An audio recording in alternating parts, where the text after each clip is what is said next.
Okay, the Shir should be Lili Nishmas Reuven ben Shmuel. Okay, so we're in the middle of Kuf Mem Beis, page 404 in the bilingual edition.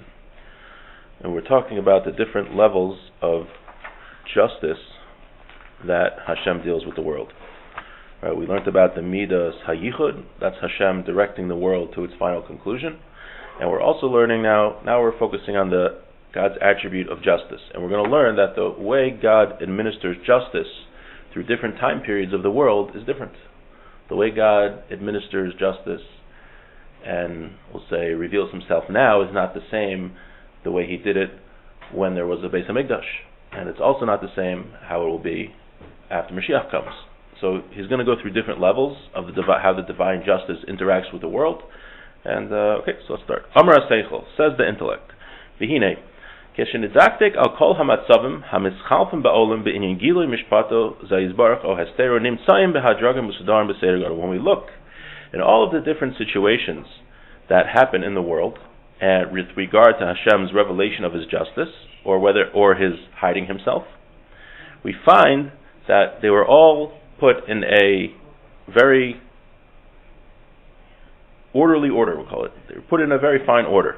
Ve'im chamisha, and there's 5 different levels. We're going to learn there's 5 different levels of divine justice. U'kamoshen ivar, like we'll explain.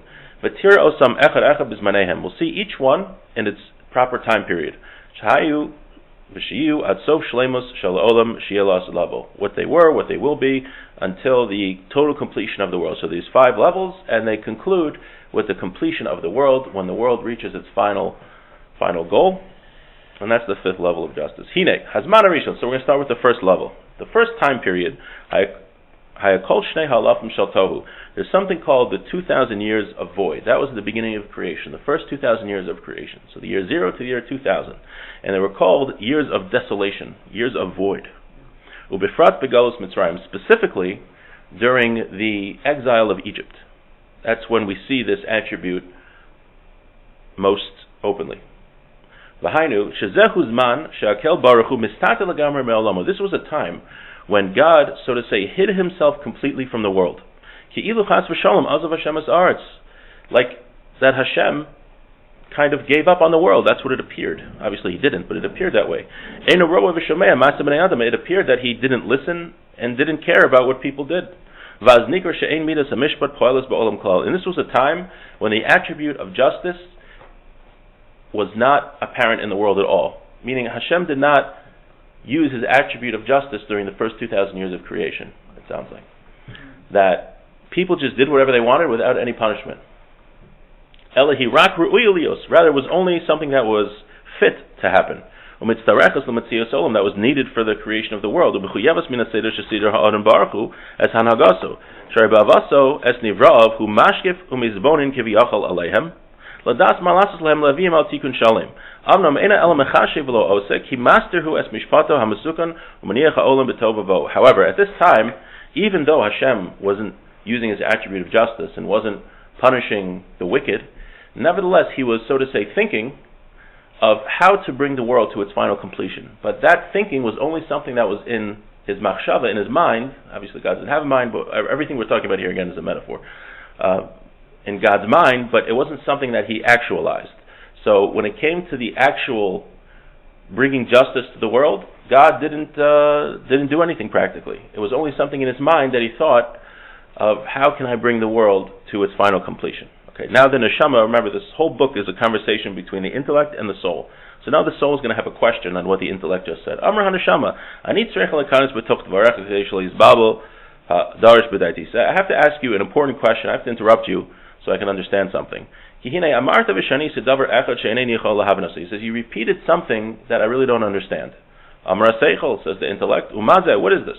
What are you asking? Amar HaNeshama, says the soul. Amarta shebesha shekadosh baruch hu master mishpato as ha'olam holech v'kilkul v'tovavo. You just mentioned that when God hides his attribute of justice, the world is desolate and just bad things are happening.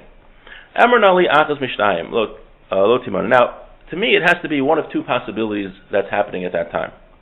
Oshan hagatia bechesed over mishpat. Either God's attribute, the way God is dealing with the world at that time, I think you only have one of two possibilities. Either it's with kindness, he's dealing with the world, or with justice.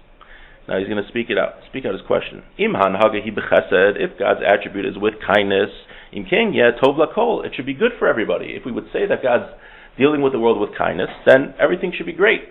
Right? Everything should be good in the world.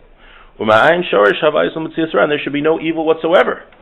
V'imhan hagav b'mishpat, however, if God is using his attribute of justice, imken ma tomer she'amishpat hu nistar, how could you say that justice is hidden?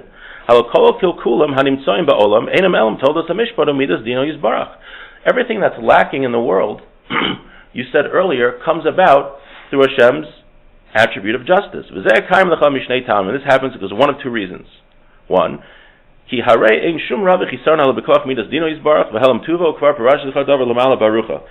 you said before, lacking in the world and evil in the world, bad things happening in the world, only comes about through Hashem's justice. And two, and the reason that this happens is because the sins cause this to happen. That Hashem hides his face from the world. If so, this is for sure justice. So, just to summarize, what is he asking here? He's saying, the Neshama says, according to what you said earlier, there could be two ways that Hashem operates with the world. Chesed and mishpat. Kindness and justice. He says, if Hashem is operating with kindness, then everything is going well in the world. Okay, well, he says that can't be what the first 2,000 years of desolation were, because things weren't going well in the world. So he says, rather, what should it be? It should be the attribute of justice, because the Ramchal, the Seichel, told us earlier that why do people suffer in the world? Because of justice, because people have done something wrong. So what Hashem does is he makes suffering come to the world in order that suffering erases sins, and that will rectify the world. So here the Neshama is asking, how can you tell me that the first 2,000 years is called Hashem hiding his justice from the world, when we said earlier that suffering and bad things come about in the world because of Hashem's justice? Pick it. So on one hand, you told me earlier that bad things happen because people sinned, and Hashem hides himself from the world so that there's justice and people suffer so that they can atone for their sins. That's what you said earlier. Now you're saying that bad things are happening in the world because Hashem hides his justice from people. So what's going on? That's his question. Question clear? Good? Okay. So now he's going to answer the question. So he said, you did the right thing by asking me. Now I'm going to answer you. So now what the Ramchal is going to do is he's going to explain to us that there are two ways, two possibilities of why there is evil in the world. I already explained to you earlier. I already mentioned earlier to you that all the bad and evil that happens in the world is because Hashem hides himself from the world. And because of Hashem hiding himself, that allows evil to come. As it says, Yashes Choshech Sisro, that he made darkness through concealment.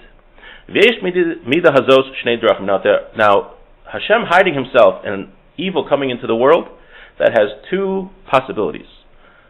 One, Hu bihinatsin hamakom leros lehisgaber v'lishlot shlita rabba mibli shiyakum aleim mishpato yizbarach lenakos olamehem v'hamas es harishayim onsham. Okay. So one possibility is God doesn't utilize his attribute of justice. He just kind of hides himself from the world. Period. Just hides himself from the world, and evil just keeps going. That's one thing. That's one way Hashem could hide himself. Sha'az, Kevin Shalaka Hareku Kachicha, because it says, right, once a person gets punished, he's like your brother, meaning he'd have a Rasha, an evil person who violated the Torah's commandments, and he has to get punished. Let's say he gets to get 39 lashes. So once he gets 39 lashes, it's like he is like your brother again. He's no longer considered a wicked person because he endured the punishment. But we're saying in this Hanhaga, here, Hashem never punishes anybody. So they're just evil people constantly doing evil. But what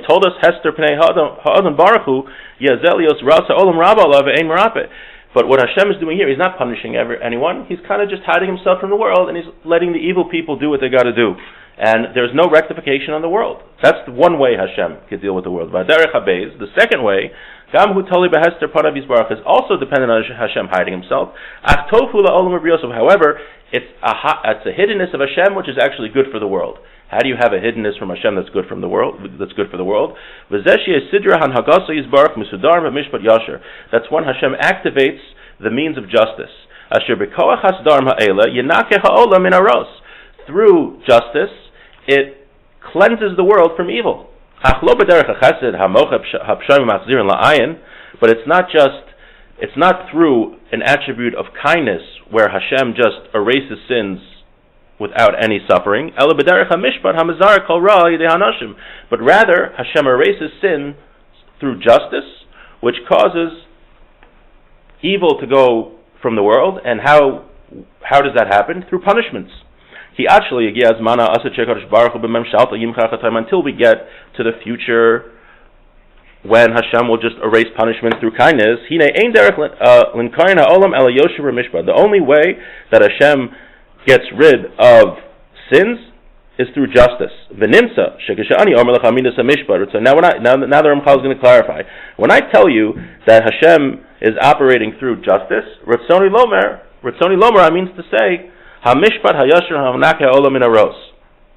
the straight justice where Hashem erases evil from the world. That's number 2. Now, but we have the first one we described. That's when Hashem hides His justice. And that's just the world, bad things happening in the world and suffering, and it's making the world worse and not better. The Hainu. The sinners don't get erased. On the contrary, it's like the world is detestable to Hashem. And evil grows. And